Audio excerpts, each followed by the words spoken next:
Welcome to Reboot 1, Season 1, Episode 1, Take 1 of the Scratches podcast.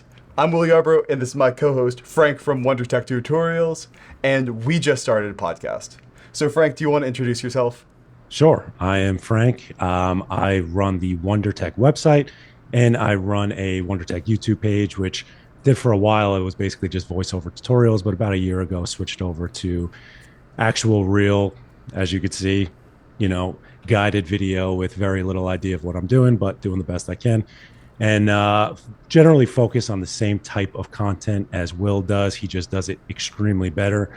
Hopefully this is something that's fun that we can kind of get an idea of where we're going in terms of the industry and just bounce ideas off each other. Yeah, so Frank and I have had a serious problem where we will end up on the phone and talking about random stuff like this for like an hour and a half. So we just kind of figured that it would just be best for everybody if we just got an excuse out to record this. So we're going to try to do this maybe once a month, see how it goes. And today we're going to be starting off with the UNAS Pro, specifically with relation to Synology. Is this a Synology killer? If there was a company out there that could really produce a product that would really threaten Synology, I do think Unifi might be that, but I'm not sure if the UNAS Pro that they just released this past, Wednesday? I'm not sure if that product is actually a Synology killer, and that's what we're going to be starting off with, and we might end up with some new Synology rumors and seeing where the DS1825 Plus might be, and is it worth it to wait for that? All right, so Frank, right off the bat, I'll go ahead and say, I do not think that the UNAS Pro is a Synology killer, for lack of a better term. I think that it has a lot of compelling features for a specific audience, but for me, like, a killer has to be something that is a drop-in replacement, right? Like something that completely takes the market share, and I don't think it is that, and I'm also not sure if Unifi ever intends for it to be that. What are your thoughts?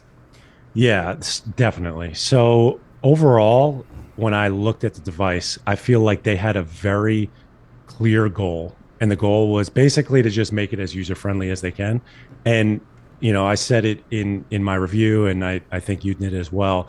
But it's like, it's so easy to use. It's crazy. Like, and now that they're even like building in an application where you can actually go in and automatically mount the SMB share and stuff like that. It's just, I feel like it's trying to take on a different path than Synology tried to take on, which is interesting because Synology has a reputation of like being the easiest operating system or NAS operating system to use.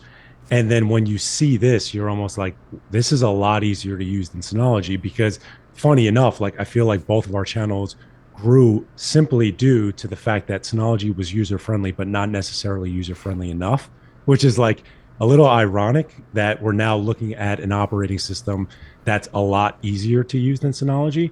But I think they had a clear goal of just like, we want to make this thing as user friendly as we can, and we don't care about any of this other stuff today. That doesn't mean it's not coming, but today. So that's kind of how I'm viewing it. Yeah, absolutely. Like, to me, I work with a lot of clients who are like, man, these Synology are so hard. I'm like, you should see the competition. Yeah. And in general, when you're trying to do this stuff, I mean, there really always is a cross between how easy you want it to be used and how many features you want to be able to plug in there.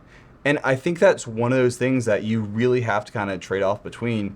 And that's okay, and that's awesome. I really think that the market needs this. I'm not sure if you've ever heard of a company called Drobo, but Yep. if you were a photographer and a macOS user like 8 to 10 years ago, if you were getting a storage array, it was guaranteed to be Drobo. And what Drobo was all about was just making storage super easy, super user friendly. And I think that honestly, the UNAS might be like the true like Drobo replacement. Drobo actually like went out of business and didn't actually announce they were going out of business. They just one day stopped answering the phone and updating their website. So there's still a lot of people who don't fully know, but Drobo's basically been out of business. And I've had a lot of people who are wanting a Drobo replacement where you can just throw it in a rack, throw everything together, and just have it work without really having to go through and do a bunch of stuff. I mean, I think they absolutely nailed that part. and the price point was also very impressive. Yeah, totally. And speaking on that price point, the price point is like killer when you take into consideration that it's a rack mount device because like the rack tax is real. I literally bought a UPS last week that's like the exact same thing as just a regular desktop UPS and it's like $140 more or something like that because it's rack mount. That's it. It's the same internals. So speaking on that price point, what are your thoughts from a price to performance perspective? So that's absolutely the thing. And like, if you notice, I think most people in general reviewed it pretty high. And like, it's also by far the most like underpowered CPU they could have stuck in that thing, while also making it over the line. Like they definitely hit exactly what they were going for, and they really saved a lot of money on it. They got to use the exact same CPU and chassis that is in the like what the NVR NVR Pro. Pro, right? Yep. Yeah. And the only difference between the two units, as far as I can tell, is the print on the front and an extra 4 gigs of RAM.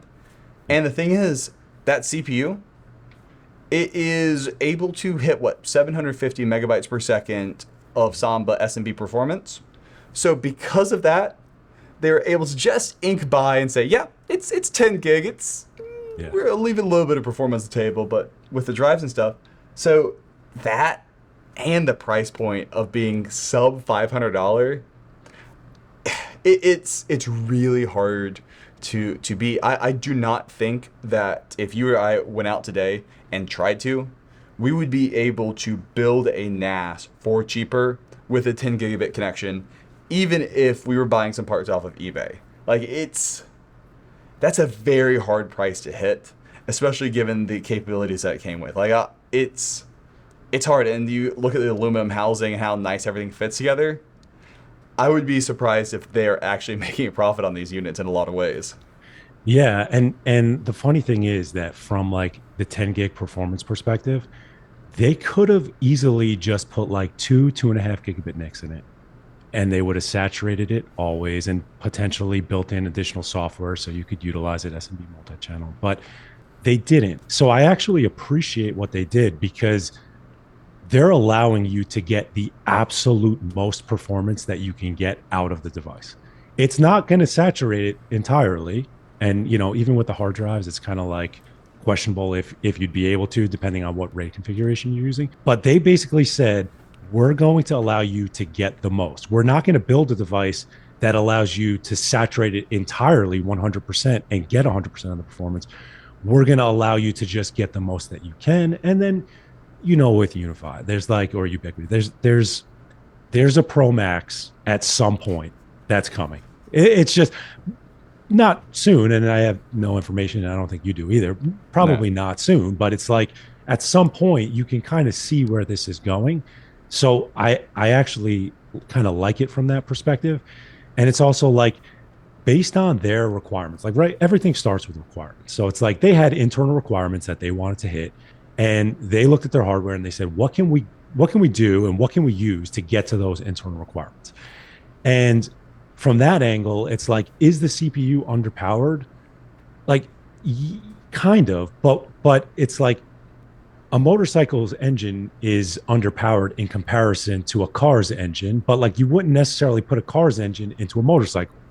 So it's kind of like for what they're doing on it, it's kind of perfect, at least from my perspective. I mean, people are going to Yeah. disagree with that. Absolutely. And like I appreciate a purpose-built design that is like, hey, this is what we're going to do with it.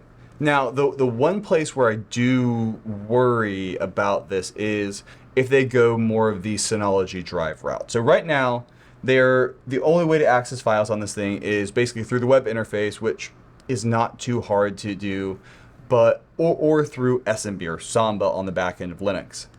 The one place that I would worry about that CPU performance coming up in the future is actually, I lied. There's two things.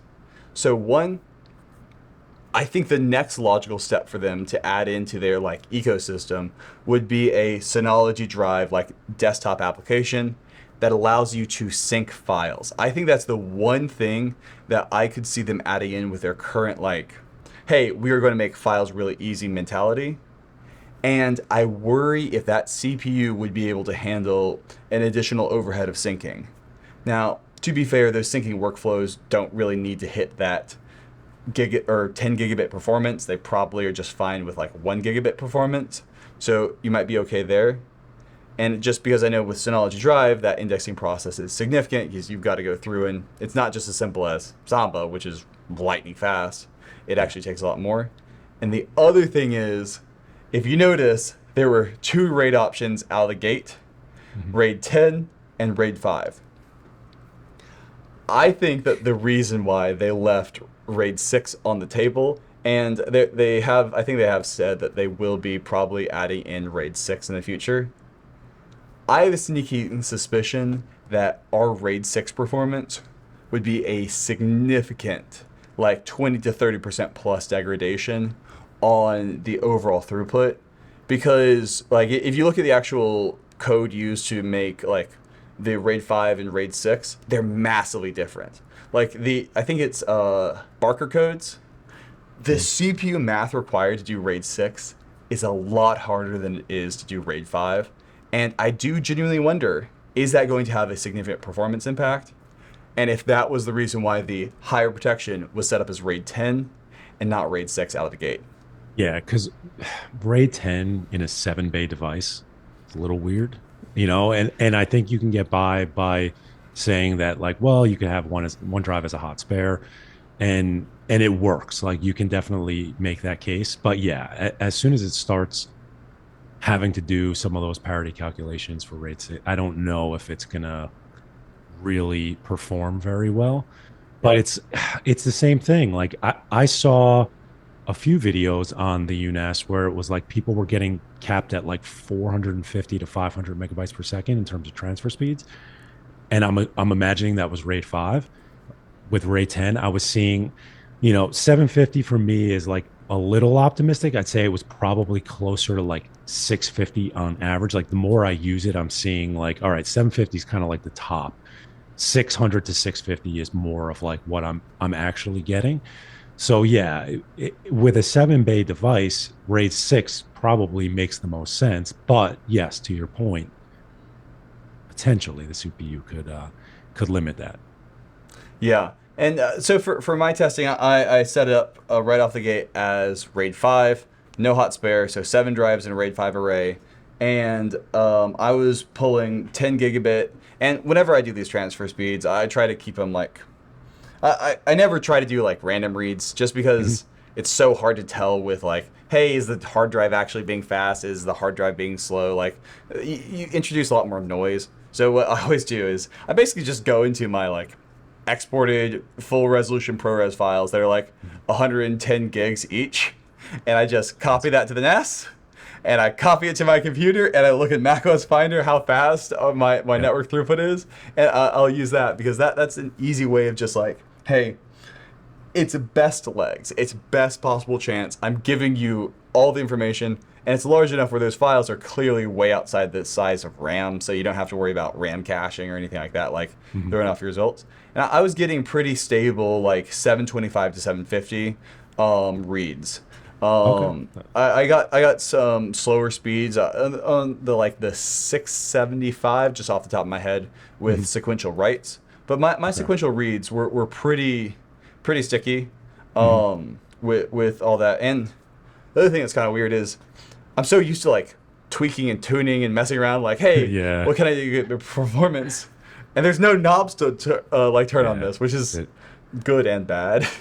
yeah. Yeah. I mean, that's the thing. I feel like there will eventually be knobs to turn, but like, Unify is so good at figuring out easy ways to implement things, like fairly complex things. And like, the easiest thing to explain is, for me in that context, is like, if you try and set up WireGuard on pfSense, it's like a nightmare. You got to create interfaces. There's like all this different stuff you could do.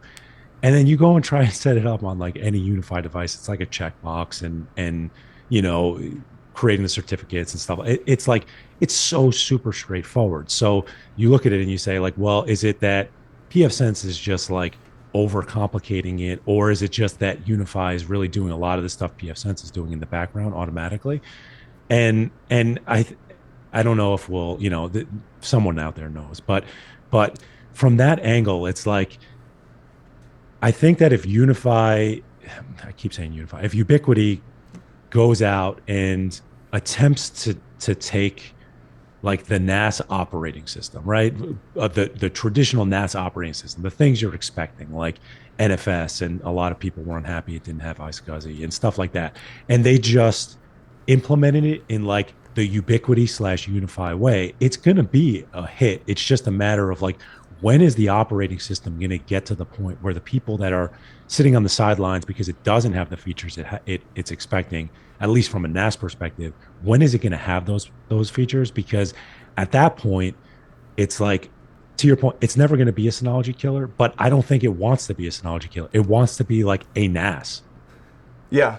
So, and I actually, and maybe this is me just being against what everybody else says, but I am very glad they do not have NFS and iSCSI on here, because I'll be honest with you, I think if they put NFS and iSCSI on here, that is really those are features that are trying to strike at a different audience than what I think Mm-hmm. this is optimized for. Mm-hmm. If you understand how to set up NFS v4 Kerberos, or even just like what an iSCSI LUN is, Mm-hmm. then walking through setting up a Synology takes 2 seconds. It's Mm-hmm. very trivial. Like, and what Unify is hiding from you, like all the settings, all the optimizations that they're doing that you don't have any control over, is stuff that actually starts to matter more when you start looking at like with NFS shares. And so I do start to think like, well, if they're really trying to go for the standard Office file server, that's what I think they're going for. I Mm-hmm. think they've got their eyes absolutely set on, we are going to make an Office file server that any IT guy can deploy, and basically you get a bunch of MSPs, managed service providers, to go out, and their goal is, hey, every time I need to like deploy a NAS at a photographer's place or just like an accountant's place, I've already got a Unify stack. I mean, I deploy Unify stacks to a lot of my clients. Well, let's just get them a Unify NAS and have everything integrate right in. And to me, those features that that Office needs, 95% of the time, is not NFS, iSCSI, or anything like that. It's backing everything up to it, backing the unit up itself, backing, like setting up snapshots, setting up shares, and setting up users. And so, in a way, like, I kind of like the idea of this Unify staying as that pure, hey, not everything has to do everything. Let it just run a really good file server. And if you need to run VMs off of it or stuff that's way more complex, go to a purpose-built NAS that is really designed for that full ecosystem. Yeah, it's going to be harder, but it's also got all the capability there to do all the tweaking, all the tuning, all the exact stuff you need, you know? Mm-hmm. Yeah, I slightly defer. I totally get it from an iSCSI perspective, and people are going to hate that I'm saying that. Um, I would like to see it have NFS, mainly because I think it's like, this is like, as of right now, I view this as like a home lab slash potentially small business NAS device, right? And in that home lab space, like, even if you just wanted to like back up your hypervisor VMs straight to it, NFS makes it so easy to do that, right? Like, not that it's particularly hard with SMB, but NFS makes it so easy. And I'm just wondering if they'll be able to get to where they need to if they only keep it to SMB. I'd like to see it. And then it also begs the question of like, for them, if they do ever come out with like, a UNAS Pro Max or something like that, something that's a little beefier, something that has more specs, etc. Like, if would they get by with running a fairly bare bones NAS operating system? Because I'm imagining the only real benefit would probably be network transfer speeds at this point, because the UI is like as smooth as can be, and I don't Yeah. think they can really improve that. So I'd like to see some of those additional features, but I totally get where you're coming from, where it's like, we're just focusing on exactly this, and we're going to do this better than anybody else. I see that argument. Yeah. Well, the other thing is like when you introduce NFS, you really want to like run NFS traffic on its own isolated VLAN, and Mhm. I mean obviously whole Unifi setup has VLAN capabilities. I didn't see anywhere in there to even run both NICs at the same time. Like it's Yeah. got the SFP plus and the 1 gig RJ45 port. Like I think that to get to that NFS level, I think you have to start adding in additional features that makes it significantly more complicated. Like Mhm. I filmed a how-to guide on it already, Mhm. and the entire like, hey, how to set it up guide, I think it's like 25, 30 minutes long, and Yeah. it literally covers everything the thing can do. Like it Yeah. really, it's incredibly simple, and I think there's a lot of value in that. But I think once you start introducing all that other stuff, I'm not sure if like just adding NFS is as simple as enabling in the UI. I would think if they're going to do NFS, they've got to do it right. They've got to add VLAN support natively so you can have multiple tagged VLANs directly on the unit itself that can respond. I think you need a firewall. I think you need to be able to say, hey, it's only going to respond on this NIC. You need to set up like what your volume mapper looks like. It ends up So let looking a me lot let more me ask you, complex. when you look at it from that angle, do you view those as enterprise features, or do you view those as like bare minimum NFS features? This is what you need. So just with NFS authentication, to me, like when you brought up backing up a hypervisor, like a lot of times if I'm working with somebody and they have a hypervisor, I use XCP and Zen Orchestra, Mhm. and if they don't have like a isolated VLAN capable network that we can just set up, I'll just back up over SMB because SMB, good old username password authentication. Mhm. Yeah, you give up a little bit of performance in your random reads and writes, but for a backup, it works totally fine. And you get to sidestep all the problems with making sure that your NFS share is secure and isolated because unless you're running NFS v4 Kerberos, there's not really anything other than IP based authentication on there. Mhm. And so I would say that like bare bones NFS needs, I mean, ideally the ability to support multiple VLANs, but like at bare minimum, you've got to at least be able to like do permissions based off of IP addresses. And Mhm. I'm just not envisioning them going through that level because then every time you add a feature like that, it loses some of that luster of being able to set everything up in 2 seconds. I Yeah. That could also just be me seeing that, well, if you're going with that, it's just get a Synology already. But to me, like, unless they're trying to go the big leagues, stay in the stuff that is a lot simpler, and then nobody ever has to Google what is NFS versus SMB. Which one should you use? You've only got one Yeah. option. It's just SMB, you know? Yeah. Yeah. Because, I don't really work with any small businesses, few here and there, but you generally do. Like, this is what you do. So you have a better idea of like what potentially small businesses are looking to implement. I focus more on like home users and prosumers, whatever you want to call them. So I see what you're saying for sure, that like adding stuff like that would force the OS to like lose its luster. I just question if they would be like, if it would really take off without some of that stuff. And to your point, like, you're making it a lot more complicated by adding NFS and iSCSI for sure, 100%.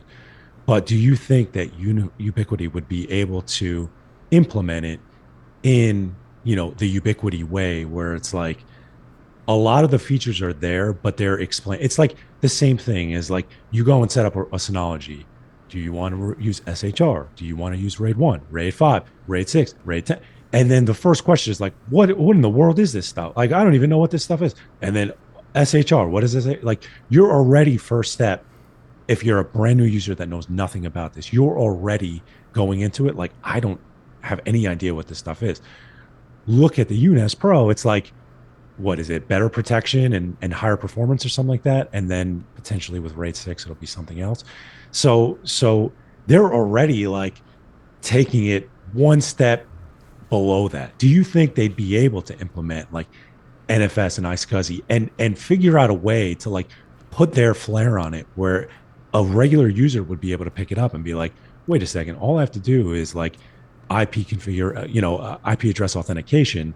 That's pretty cool. And would they be able to, with like, some form of, Unifi magic in the background, set up Yeah. some of that stuff that you were talking about that is harder to set up if you want to do it properly.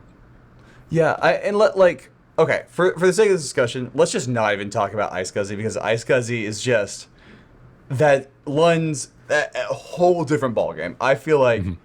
That's fair. definitely That's not fair. to the iSCSI side, just because I mean, throwing in virtual disks in that interface and like it's going to be too hard to go through, and there's no backup mechanism for them anyway. Mhm. But like NFS wise, like I mean, you know the Synology interface for setting up Yep. NFS. I think it's pretty easy. Yes. I Agreed. actually think that Synology NFS may be the bare bones required of NFS Mhm. because every single share has to have its own unique NFS permissions, Mhm. and then you also have to configure the NFS server. So there's really, you would have to add in on their like authentication tab, just like how Synology has an entire Mhm. section for NFS permissions. And I mean, yeah, they could do it. They could absolutely do it. Mhm. But I think that now you're cluttering up your menu with, at least from my experience of working with a ton of small businesses, I'd say less than 2% of my client calls do I set up NFS. I actually often find I'm going in with a small business. They have NFS v4. They have NFS enabled. I'm like, Mhm. do you know what NFS is? They go, no. I'm like, I'm disabling that, just If they're because not using it. people take it on without realizing what it is, and they have no need for it. And like as a home labber, oh yeah, I'm running NFS all out the wazoo, but Yeah. I don't see this as much as a home lab equipment. I see the rest of Unifi equipment as awesome home lab equipment. Mhm. I actually see this as more of the like basic office equipment Mhm. and the basic home user equipment, where like the home lab to me is I want to tinker, I want to break stuff, I want to get into it, I want to mess around. And what this is really aimed for is just being something that you can deploy and talk through like normal office managers. Hey, this is how you set everything up. Hey, if somebody calls you, this is how you restore a file. And the stuff like Mhm. that they nailed down really, really, really well. Yeah. Obviously, they're going to be able to do it. It's just, are they going to be able to do it, and what do they want to do? Like, can they do it well enough that it's still something that you could hand to a like non-tech savvy office assistant who is just like the office manager, and be able to have an employee say, "Hey, I just deleted this file. Can you help me restore it?" And have them be able to do it themselves. That's like almost kind of my gauge for this Yeah. is, could a non-tech savvy person do it? And I think right now, absolutely. Like, Mhm. sorry for rambling on with this, but their snapshot restore functionality Mhm. is the single best version of snapshot restores through web UI that I've seen across all the major I NAS agree. brands. Totally. And it's not even close. Like in It, my opinion. it's like there have been times that I've had to restore files for clients and spent so long on Synology menus waiting for it. And then there's this where it's like, if I had this like hierarchy set up the entire time, it would have saved me like 2 hours of time going through this. And they nailed that. So they've got all these great things there, but I just don't want them to like overwhelm the entire system, making it so much more complex. But Mhm. maybe you want that. Maybe you want all the features. It's just it's hard to say. Yeah, yeah. And to that point, it's like, can they do more with the operating system? Absolutely. Like I think you and I both agree that they absolutely can. It's just a matter of where they want to go, where they want to take it. And I guess we'll see, I Yeah. guess we'll see. Yeah. But I absolutely think they're definitely going to be adding that pro. You know, I do wonder if they're just going to go with the what do they call the like massive NVR units that they just came out with a few months ago? Were those weren't the Pro I think it was Maxes, were they? the no, I think it's the UNVR Pro, right? Well, Oh there's no, like no, the no. ones that's got You're like the talking like five the 12 bays. bit. You're talking Or yeah, the five down one. Yes, yeah. I'm looking at That their I story don't now. know. Because you know we're going to see the exact same thing in a few months. Okay, the enterprise network video recorder with okay, Mhm. it's 4x4, so that gives you 16 drives. Yeah, I bet we're going to see the exact same unit in not Mhm. that long, with exactly that. Now I will say, as is, that might be just an overkill unit, Yeah. because I I don't think somebody talking about having 16 hard drives worth of space. Mhm. I I don't think the Unifi OS supports that kind of capability. Like those, to me, those are like video production houses, massive photographers. Mhm. There's a few of them, but I don't think your normal office is in that level. And Mhm. so maybe they'll do it, maybe they won't. It's really wherever they want to take it, obviously. Like if they Yeah. want to take this thing into the home lab market and try to take eat at some of Synology's market share for that level of stuff, Mhm. absolutely. But I think what they're gunning for, and maybe this does make it a bit of a Synology killer. I think that they are trying to cut off Synology at that small business market, Mhm. that specifically targeted at people who are those MSPs, because I Mhm. think that that might be perfect. I think that that's like the right level where this thing is just going to be really solid at. Yeah. Yeah, they could. And that's what's interesting to see in terms of like Synology kind of has a stranglehold on the market from a I'll say usability slash performance slash reliability perspective for pre-built NAS operating systems, pre-built NAS devices plus operating systems. Like you can build a crazy TrueNAS setup, crazy Unraid setup, and it's going to be just as reliable. But you're kind of going down a separate path at that point, and everybody else in this space is lacking in one way or another. Like QNAP has their security issues. TerraMaster, it's just not reliable enough at this It's point. just Like Terramaster. Ugreen, yeah, Ugreen is like brand new and it's not where it needs to be, quite honestly. You're So allowed to say so things that are not good, Frank. I know Things could be not good. I'm And trying to be nice, but I, yeah. I'm bad too. Like I have so much trouble like just raining on people's parade sometimes. I'm like, listen, I've used a lot of these NASA OSs out there. Some of them just kind of suck, and like they start off just being really rough to use. And I mean, that's any process that you go through is Yeah. like you've got it kind of got to do that.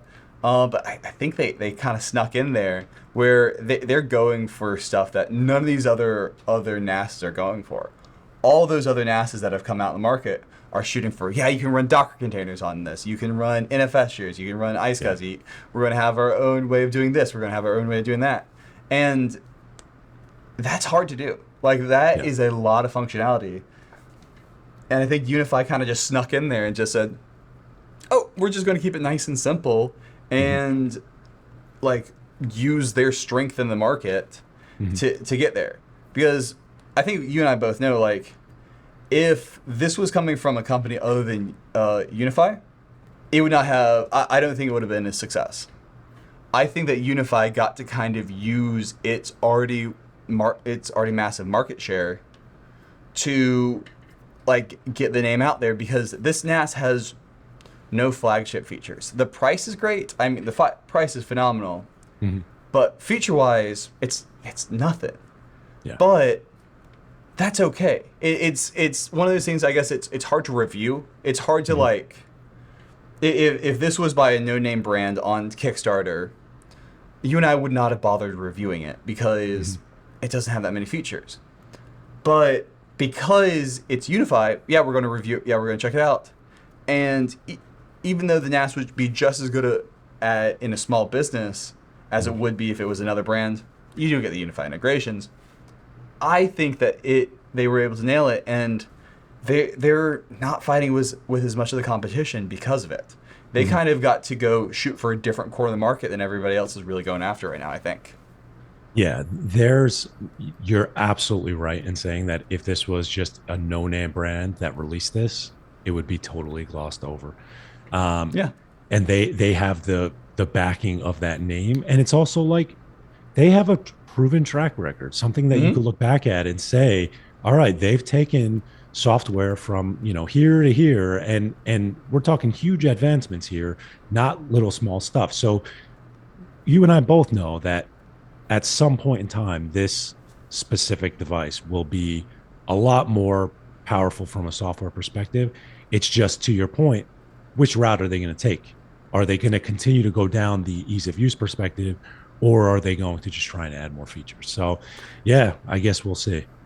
Yeah, absolutely. But it's funny. You texted me earlier about how, like, if Synology released a NAS with this CPU in it, everybody would have lost their Yep, mind. And myself it's included. it's absolutely true. Like, be and I think they got away with it because they didn't have all these features. So if you don't Mhm. know, if you've ever read an internet comment about any Synology released ever, they're like, "Oh, that CPU, my Raspberry Pi has a more powerful processor than that," or "I cannot believe they didn't put an Intel i9 in there. What are they doing?" Like, Yep. and it drives me a bit crazy because it's like, well, it doesn't matter, but Unifi does it, and Unifi puts like genuinely a CPU that I think would probably go toe to toe with a Raspberry Pi 5. Mhm. And because it's that focused feature set that's really just, hey, this is what we're doing, they absolutely got away with it. And that was totally fine. To be fair, they also have a price point that is, I mean, very, very, very Crazy. Yeah. impressive. When Mhm. you're undercutting the competition by like by 2.5% or 2.5x, Mhm. you, Yeah, you you you're going to can you win can do some in stuff. some areas. Yeah. The other thing with Synology, I think that from Synology's perspective, right? The reason people get frustrated with Synology from a hardware perspective is because the operating system is so capable.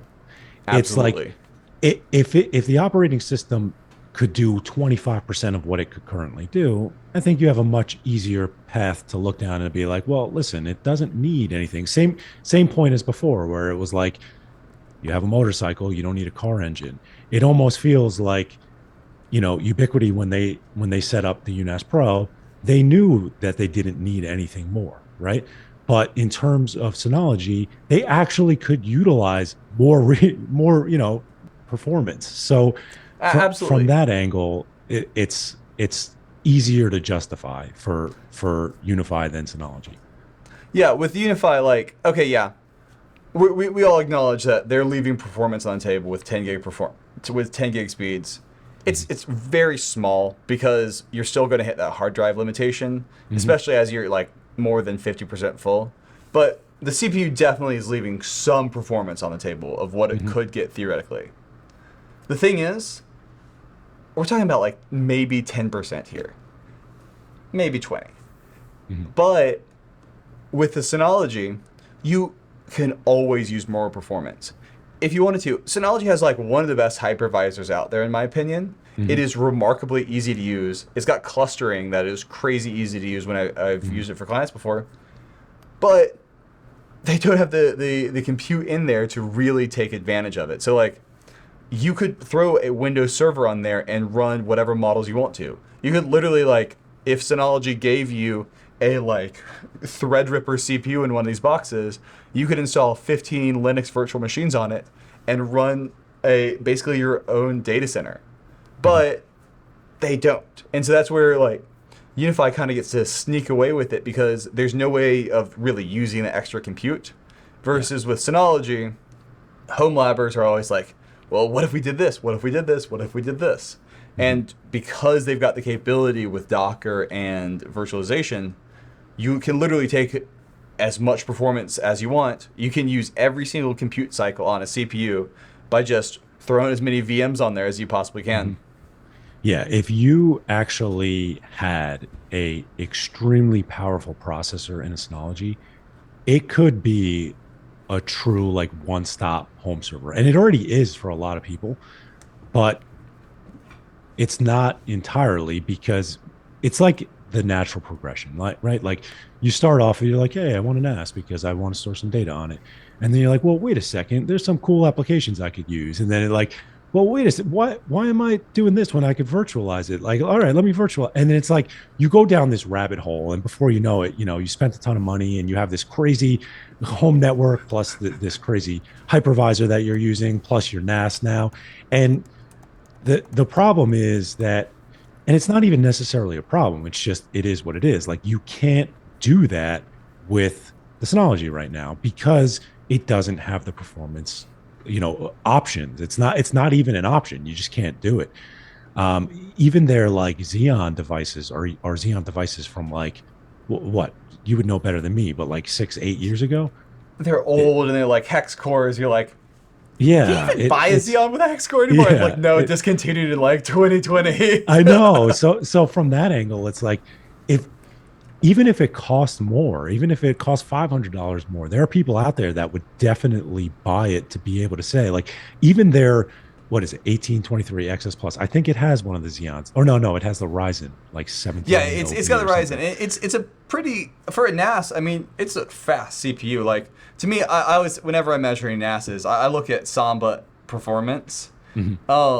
And I mean, it'll do like 3 or 4 gigabytes per second. So like to me, that's NAS performance. But like you try to throw a Windows Server on there, it's gonna suck. Like it's Yes, just yeah, totally.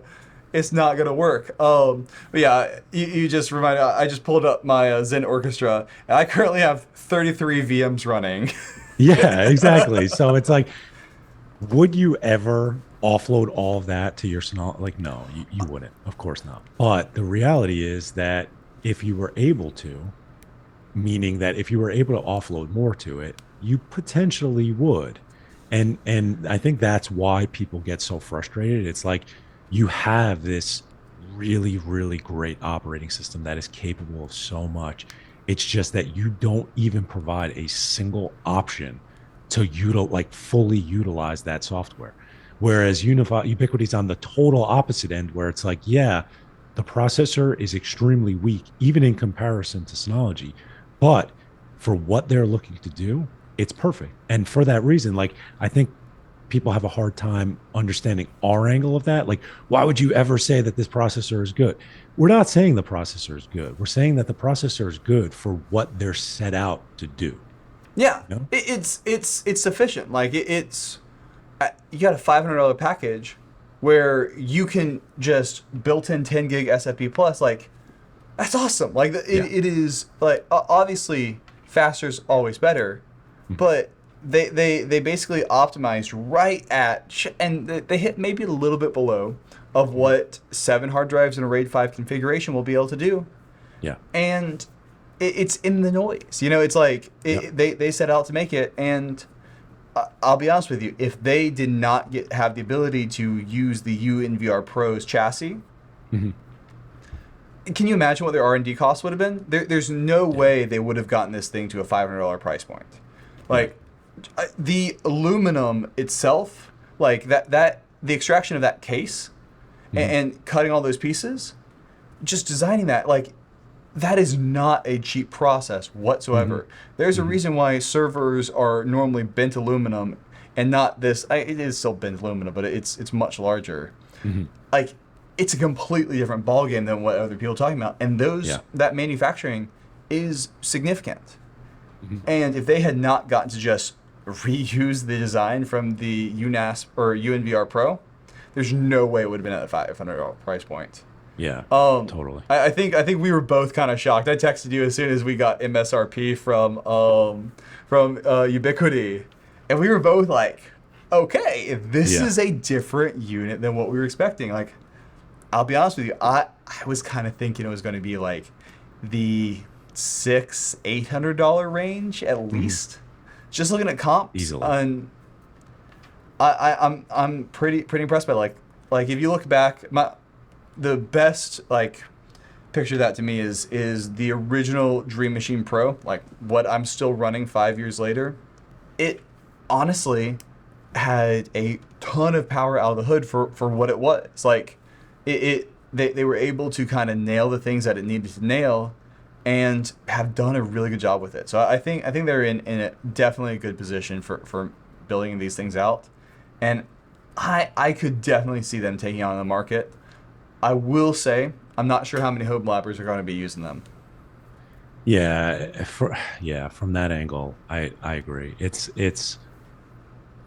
going to be harder for that audience to really take it on because it's just lacking what a lot of those users are looking for. But Yeah. at the same time, and I hate to say it this way, I don't think they cared about those people. They, No. at least today.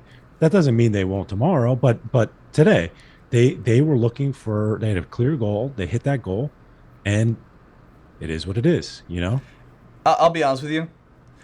The home lab market is also like probably one of the worst markets to try to grab Mhm. because it's always in like maybe this is me being cynical online. You will never satisfy the home lab market. You could put in a 48 core Threadripper into your NAS, and you know somebody would comment saying, "Yeah, but the Intels would have had better performance." Like, come on, Yeah, there's just yeah. that market. I think is difficult, and if you look at there's a bunch of stuff on the market right now going for that. I think they were pretty smart to not really target that home lab market, Mhm. which going back to what I was saying earlier, most new NASs have to target the home lab market because otherwise Mhm. nobody's going to find out about them. Unifi gets to sidestep that because they've got already a great reputation and great menus. They get to sidestep that entire process Mhm. and go straight to their ideal consumer Mhm. because they don't have to prove themselves. They don't have to get noticed. They don't have to do any of those steps that everybody does with the home lab market until they can grow. Mhm. I mean, that's what you've been saying with Synology for the longest time. Mhm. Their goal was to start in with the home, basically like the home user market, build up a really good footing, and eventually grow to a place where their primary customer is enterprise. That's like you've told me that a zillion times, and I think Synology's in the course of doing it. And I think Unifi just got to sidestep that. Yeah, and that and it sucks for home users to hear that, right? Because like probably neither of these channels would exist without Synology's home user space plus Synology's home users because that's generally the people that watch our content plus the actual like years and years of basically testing that if that's the path they took that home users basically did for them to build a rock solid enterprise operating system to then go off and sell and charge more for their Synology branded hard drive and all the stuff that comes along with like the benefits of enterprise. They get them. And the home users, it seems like, were the ones that paved that path. And you know it's a business. Everything's a Yeah. business out there. For me, I'm hoping that they because there's absolutely riding the clutch with that. Like there is a very tight line that they can go down, and I think they're going to get as close to that line as possible. I think Synology's doing that with the 8+ drive requirement. Mhm. I think that's one form of trying to appease both ends because at the end of the day, let's be honest here, enterprise customers, one, they've got fatter pockets, and two, they also are just going to cost more money. So Yeah. I see right now that I bet they're trying to kind of keep both of them going, especially because, I mean, maybe if they get really big, they won't need that recognition. But Mhm. I think it's always going to be valuable for them. And so I see them not requiring the Synology drives on the smaller units and kind of sticking to that decently well Mhm. as Mhm. at least hope for the future because there's not a lot of home users who need more than 8 base. I Yeah. think the Yeah. biggest thing that'll be the question is DS 1825 plus. Will it require Synology drives? That is going to be the true defining moment for Synology, in my opinion. I would be very surprised if they did. I can't see that being a good business decision to actually do that. Um, I understand the benefits because I mean you're increasing the revenue by a lot. I mean, not necessarily that you have to actually use them. You can use whatever you want. It's just like the OCD in everybody doesn't want to see those warning messages. So it immediately makes you feel like you have to get something else. So I'd be really surprised if they did, but at the same time, yeah, that's a line in the sand. Like if they do That's my that, line in the they're sand. all yeah, totally. I was really disappointed when the 1823 XS Plus had it. Hmm. But then because that was the first time they got closer to that line in the sand. They Hmm. because previously it was anything with more than 8 bays, Hmm. it had to have more than 8 bays, and then the 1823 XS Plus comes along, Hmm. and it requires them. Um, Now, does the 1823 XS Plus with that Ryzen processor? There are rack mount Synology devices that have that processor, right? yeah, the It's like the 20 the 24, 23. 1224. Okay. That unit is awesome, by the way. I love that unit. Yeah. It's too damn loud. It is really loud, and I'm like, guys, that your processor does not need this much cooling. I can tell you that right now. Like, I'm pretty sure you can get that in a laptop, Uh, and it's like, screw, yeah. So that's I funny. I wish they would kind of keep their rack mount units a little quieter, Yeah. because they just don't need that level of cooling. And if you need to, then kick up the fans. Yeah. But yeah, I think the 1825 plus is not going to require them. And if not, if it does, I'll call up Synology and I'm going to yell at them. I don't think they're going to listen to me, but I'm going to Yeah. yell at them. Yeah. I would be with you on that. I don't see how. I think that pushes this to like you just lost half your home users, even though you can use what you want. It's like Yeah. you can. It's just that you're to regular home users, they're going to potentially think something's wrong when something's not wrong. And to a lot of people, they're not going to want to see that. So then they're like going to script their way out of it, which, is not what you want, but that's what they're going to do. And, and yeah, I would be really upset if they did that. Absolutely. And I think, and I've talked to Synology about it, just like trying to get clarification. In the past, they've been very like, hey, this is the line, like, set the definitions. And then I go, is that guaranteed for the next 5 years? And they Mhm. will go, no comment. Obviously, they're never going to comment on that. Yeah, yeah. But I really, I hope it doesn't have it. I'm actually super excited for that unit. So, but 95% of the time when I'm on consulting calls and they're like, hey, 30-minute session, let's pick out an ask for you. It's either the 1522 plus or the 1821 plus. And Mhm. the thing is, the 1821 plus for $1,000.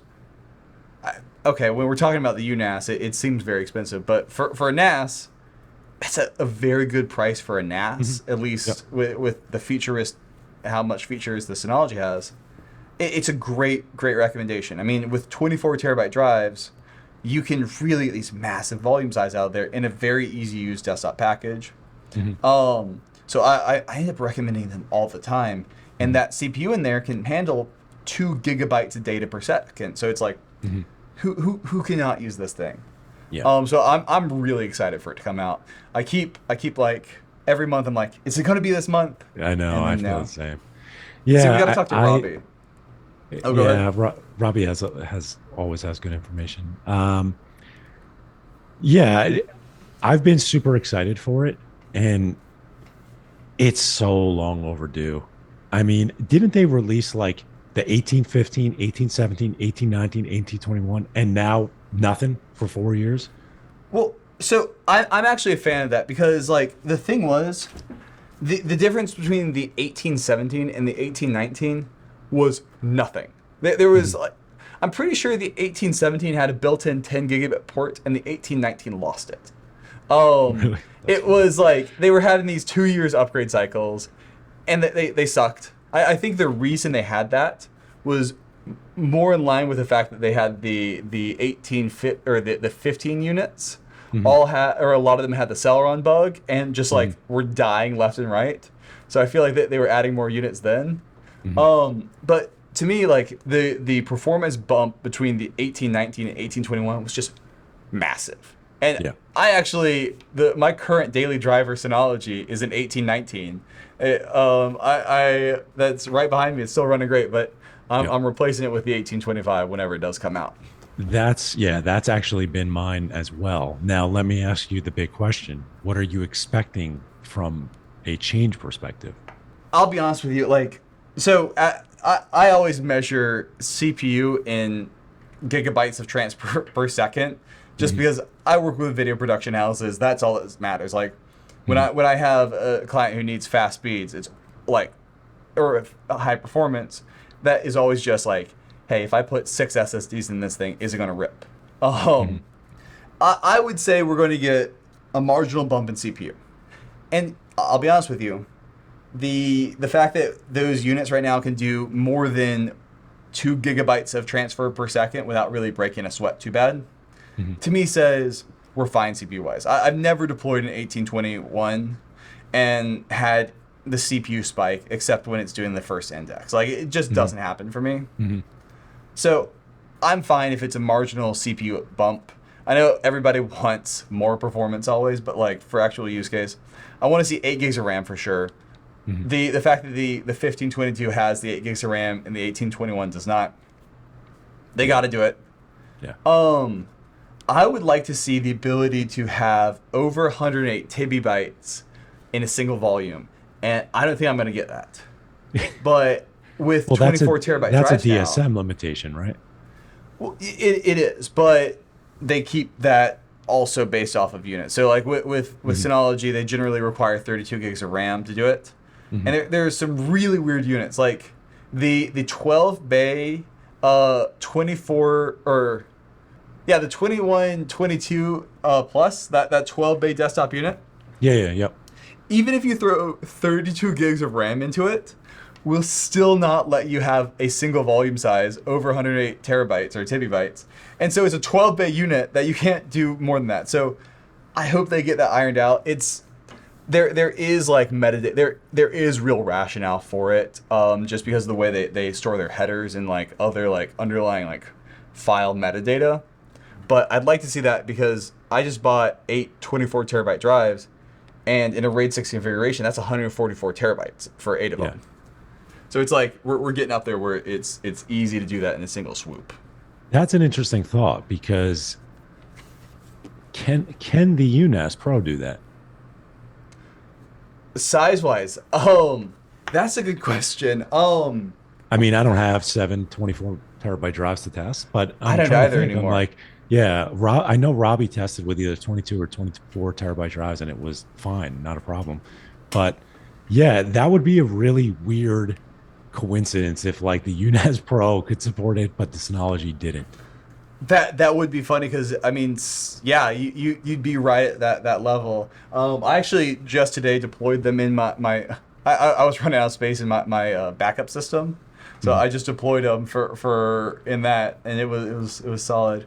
I should have tested that before I got them in there because I'm not Yeah, buying those again. yeah, no, I know. I know. I was just as soon as you said it, I was thinking about it. I'm like, I wonder if because I know he said either 20, I think it was 24 terabyte drives. I think he put into it, and I'm like, I don't think there's a limitation, but maybe there is when you actually fill it up. Yeah, I will say 24 terabytes are awesome. Drives are awesome. I put 100 terabytes in a 1522 plus. Like Really? it was literally it had 96 terabytes of usable space in a RAID 5 configuration. I'm like, Yep. damn, this is an awesome package with Yes. just like 100 terabytes in it. It's just Yeah. Hard drive it was sizes are nice. getting crazy. Like 12 terabytes used to be like, wow, could you believe that this one drive has 12 terabytes? And now it's literally double that. Well, the other thing is it's also like I feel like when 18s came out, um, like everybody was buying the 16s and 18s came out, and it was like $120 more expensive to go from a Mhm. 16 to an 18. So it's like I'm not Mhm. gonna do that. Like I'm Yeah. paying $100 for 2 terabytes. 2 terabytes. Yeah. I was gonna do 16 terabyte drives for my own. I did the math. It was the exact same cost per terabyte for the Mhm. 16 terabytes versus the 24 terabyte drives, which like blew me Yeah. away. At that point, it's a no brainer. They've just gotten so much cheaper because like literally 24 terabyte drives are like the bleeding edge, like newest Yeah. things that are coming out, and they're still right on that like really cheap price per terabyte line. Yeah. Yeah. Um, That is crazy. But the last thing I want to see is like I would like to see two 2.5 gigabit ports built into it. Mhm. Uh, I'm actually not like. It's definitely got to have a PCIe port, so I don't really care if it's got 10 gig built in. Mhm. I use 10 gig SFP plus stuff, and Mhm. Unifi is the only company that'll only give you SFP plus stuff. Yeah. Everybody else would have given you an RJ45 port, which I just don't like in hardware. Like, if I'm gonna do it for NAS or something, I'm definitely gonna deploy it for myself Yeah. in the rack for that. Mhm. So I like the flexibility that it comes with a PCIe Mhm. card. So I think 2.5 gigs would be solid. I don't know. We can always ask for 10 gigs built in, but we're not going to Yeah. see that. I think 2.5. I mean, they're finally cheap 2.5 gig switches where you can go out and Unifi's got like a $50 flex that's Yeah, that thing's for awesome. 2.5 gig ports. Yeah. It's like, Yeah, it's hey, awesome. we're here finally. We're getting these things that are cheap and they just work. Yeah. I was one of the few, this is a little off on a tangent here, but I was one of the few that was like 2.5 gigabit is a fad. I'm not doing it. We're going to go straight to 10. And boy, oh boy, was I wrong on that. So it is nice to see like 2.5 gigabit switches. And I used them. It's not that I didn't. It's just that I didn't, and we're going back years now, but I didn't think that we were going to see the amount like the industry has adopted 2.5 gig as the next whatever, the next 1 gig. Absolutely. So So the problem was when they wrote 10 gig, they wrote it too early, and like the fundamental like the actual code it uses to send data over the line mhm, is just too hard computationally to process, mhm, and so that's why they came back and back propagated 2.5 gig, and mhm. like my adapter. I always keep it on my desk right here to show clients like, hey, listen, I know you probably want the flashy 10 gig stuff, but if you're running a laptop or something, the 10 gig adapters suck. They're a huge pain. And you look at Mhm. 2.5 gig and it's just like, oh, hey, it's literally just like a regular USB adapter. It's just so much lower power draw, still runs Yeah. over Cat 5e or Cat That's Cat 5, yeah, yeah, Cat Cat 5e. 5e. Yeah. Yeah, that's the big thing for me because I bought a house with that's wired, which is nice, but it's wired with Cat 5e. And I'm like, Guy lied to you. He said it was Cat uh 6. yeah. Yeah, no, but I'm like, and that's why when I bought my Unifi switch, I bought the 24 USW 24 PoE, which is all 1 gig. And I could have bought the Enterprise, which was 2.5 gig. I think it was like 8 2.5 gig ports or something like that. And I was like, nah, I don't like what I'm going to use like one device. I'm not going to do it. I'll save the $100. I'll get PoE plus plus because I think I'll actually use PoE plus plus. And at that point, there was no 24 PoE Pro Max where you have the best of both worlds. Yeah. So you had to pick like it was PoE plus plus or 2.5 gig. Pick one. I picked the PoE plus plus. And looking back on it, I'm like, man, the industry has totally just gone down. Even like the new access points, the Wi-Fi 7 access points, all are 2.5 gigs. So I would like to see at least 2.5. I mean, people have been saying that for Synology for literally like 5 years. So it would be nice to see at least 2.5 gigabit NICs in whatever 1825 plus device. So let me ask you, if you know that the 1821 Plus is capable of 2 gigabytes per second, would you like to see four 2.5 gigabit NICs plus then one potentially 110 gig through the SFP through the PCIe slot? I'll be honest with you. As long as it's got the faster speeds, like I never end up using more than two Ethernet jacks on a NAS unless I'm Mhm. tinkering around and doing crazy stuff. Like it, I'm fine with just 2.5 gig ports. To me, 2.5 gig ports versus 4 2.5 gig ports, it is like it's a nice to have. Like Mhm. obviously more is always better, but Mhm. like I'd prefer to be $25 cheaper than have two and a half Have gig that. ports on it. Yeah, Like that's that's fair. Yeah. like it's Yeah. just No, it's not like that first one absolutely mhm. worth it. That second one great too. Mhm. Third and fourth take it or leave it. Yeah. Yeah. Yeah, I agree. I mean, at a certain point, it's like how many, Ethernet cables are you going to have coming out of this thing? It's like four plus potentially one more. So now you got five. So I do see that. I just look at it like if the processor's capable of it. And I'm kind of on the other side. Like I hope they bump up the processor a little bit more, mainly just because it's been so long. It's been 4 years. Like if it was the 18, like to your point, yeah, I could see why do they have 2 year refresh cycles? I could see that. But like at the same time, we live in a world where everything's on a 1 year refresh cycle. It's like, Yeah. yeah, iPhones and Android phone, all these devices, they're not even like processors for your desk. It's like, yeah, it's 8% faster than the last generation. Like in practical usage, it's nothing. But then Mhm. you fast forward 4 years, like, all right, now we're at a big jump. So that's why I'm hoping that it's a bigger jump because it's been so long. Yeah, But absolutely. we'll see. Absolutely. Well, only time will tell, and I hope we see it soon. I think that is a great place to wrap up our very first podcast. Hopefully, guys, we're going to be doing this once a month. If you don't know Frank, this is Frank from Undertech. Where have you been? Have you been under a rock? I will leave, obviously, description, all this stuff down in the description below. And hope to see you back on in about a month from here. Let us know what you think in the comments below. And thank y'all for watching. All right, have a good one. Bye.